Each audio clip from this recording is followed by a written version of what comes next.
Hello, I'm a Spanish speaker who has learned English, and right now I'm learning Japanese as well. And I will be sharing a couple of the things that you could be doing that could be really bad for your immersion learning.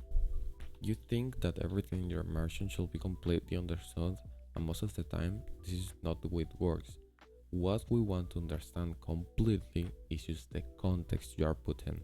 If you don't know the context you are putting in an anime, in a series, in a YouTube video, you are not going to learn any new word. I'm completely sure about that because if you know the context, you can actually relate that context to the words that you're seeing on your screen. And if you know a couple of the words, just a couple, two or three, you're going to really notice what those missing words mean.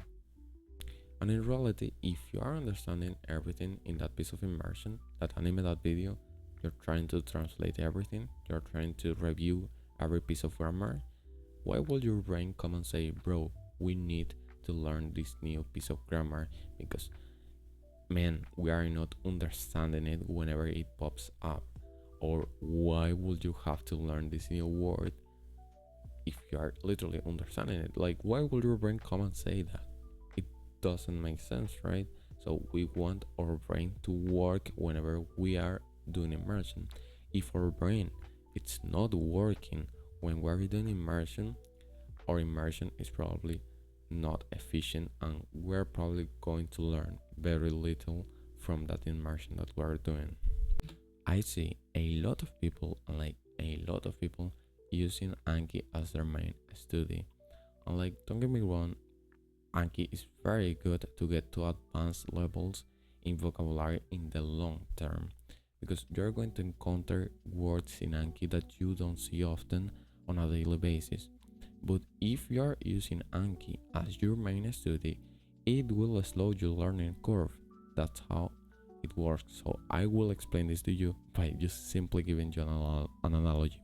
So if, for example, you're trying to get your nutrition every day and you're trying to get your vitamins, right? It's very difficult for you to get those vitamins just from food alone. So what you do is just to get those vitamins from supplements.